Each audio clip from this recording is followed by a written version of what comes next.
And in that spirit of love, and it is love, because I love good. And in order to maximize the good, you must hate the bad and the ugly. And if Clinton doesn't qualify as bad and ugly, I don't know what does. Feel the love. So in the spirit of that gushing love, you know, I aspire to omniscience. I'm a bow hunter. If I'm not reasonably omniscient, I will have to buy chicken. Never have. But I noticed on the local news that there were some protesters out there. Now bear with me a second. Because this is what brings me so much joy. Because everybody that hates me is still struggling for personal hygiene. Look at my enemies. Michael, somebody send me soap more. He hates me.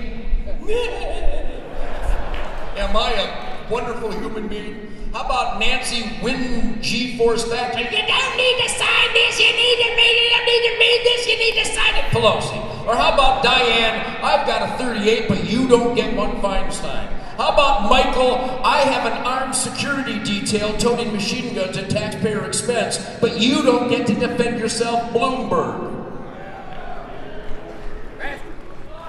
How about old Mario's 7-round capacity magazine, Cuomo? Any ring? I mean, but for all the important targets that we need to focus on, we said targets. Secret Service, are they nearby?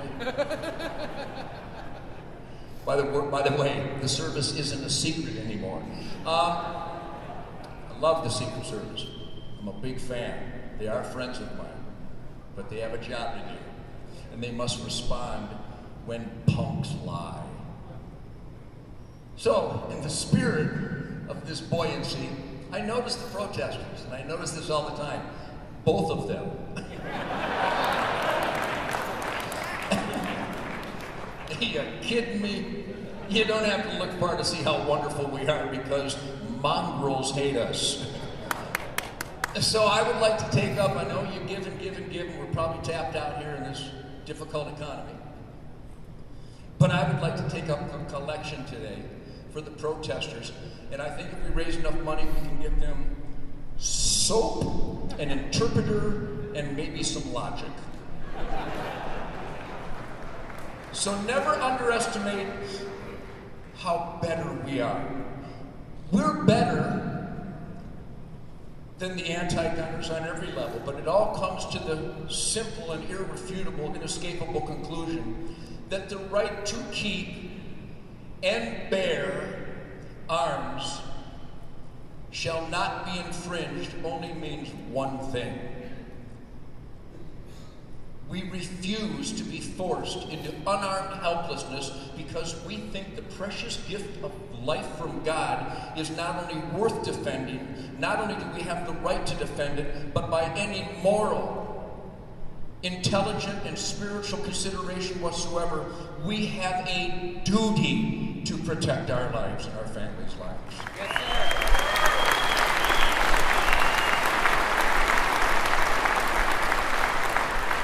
Unless, of course, you just don't think the gift of life is worth it. And that's sad. But if you smoke enough dope, I suppose that's the conclusion you'll come to. Bill Maher. So I want to continue, throttle forward, more energy, smarter, more efficient focus to stand up and fight. Because it's like no other time we've ever seen in America. None. There's never been a time like this. Where the enemy is dedicated not to restrict this gun, not to restrict this magazine, not to restrict this bullet. They are out to forcefully disarm and force us into helplessness. That's their goal. Nancy Pelosi has said it. Diane Feinstein has said it. Barack Obama voted for it every time in Illinois and now as president. The gun-running attorney general has actually said on film he wants to brainwash people. So it's not like there's any ambiguity there. So as I finish up all my presentations, and every time I speak about this precious gift of life, and that keep can only mean one thing. It's mine. You can't have it. Bear can only mean one thing. I got some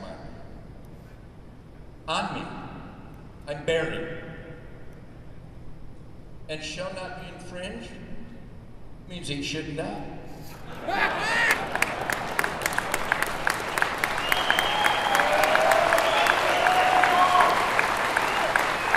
And remember, this is a culture war.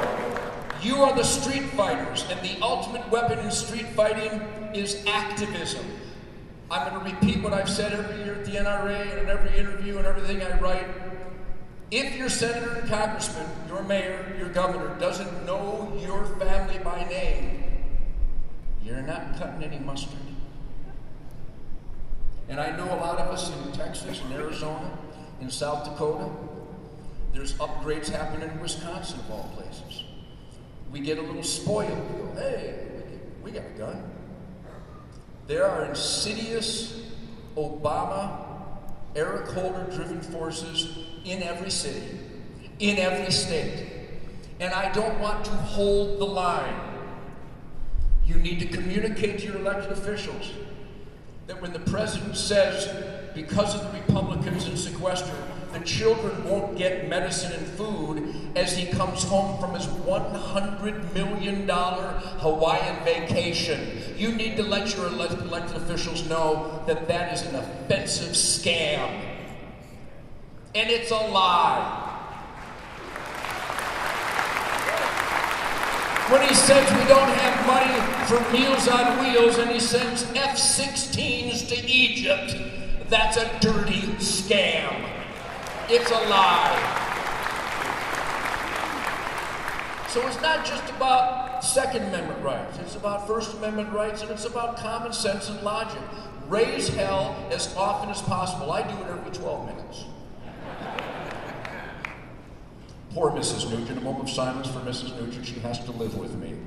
Good for her. But she gets turned on by warrior spirit and activism because she knows that we have a duty to pass on to our son and our children, our grandchildren, the next generation, a better America. So we don't want to hold the line. We want to fight by communicating with our elected officials. Every time you see something that pisses you off, and this is going to mean a lot, it's going to mean you're going to do it all the time, but we have to, because it's gotten so bad through lack of activism and the apathy that is indicative of why there's only 5 million NRA members. There should be 100 million NRA members. Amen.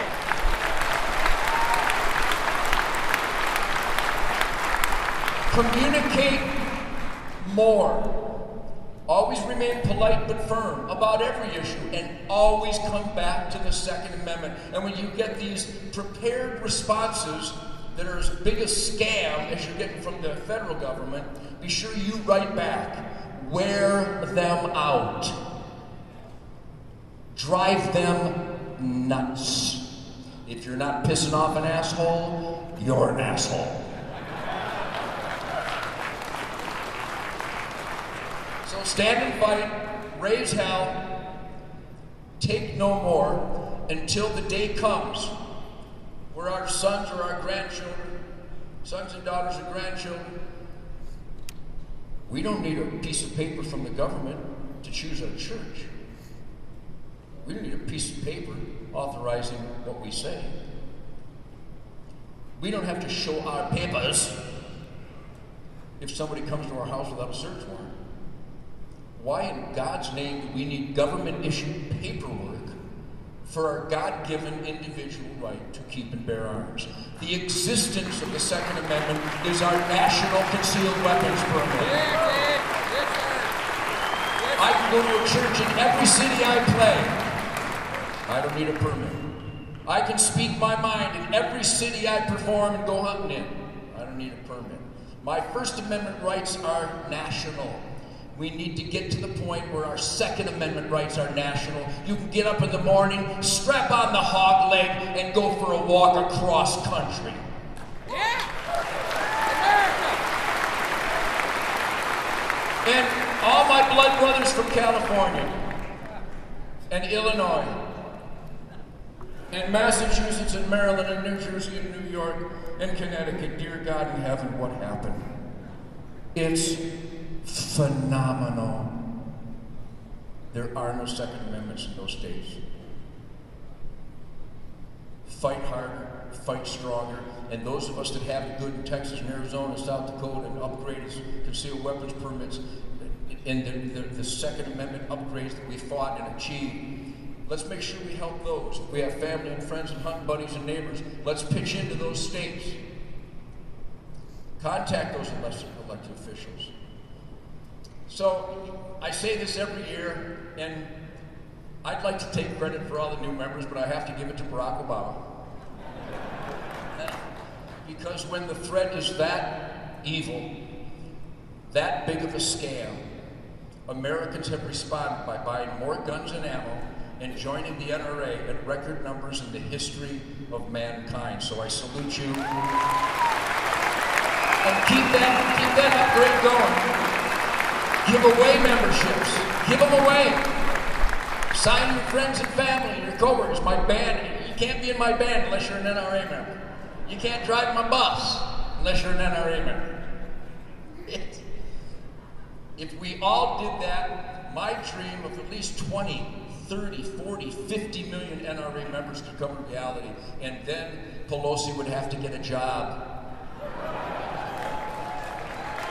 So increase that hell raising. You guys are the warriors, you are my blood brothers, and you're doing great, great work. But you know as well as I do, we can kick it up a notch every day. And here's why I'm so driven, and you should be too.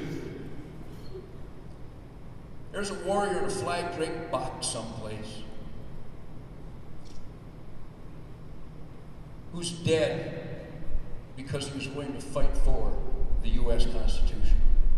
When I was in Fallujah, and Tikrit, and Taji, and Kandahar, and Kosovo, the front lines with the heroes, that's why I'm like this, because I've been in the glow of superior humanity.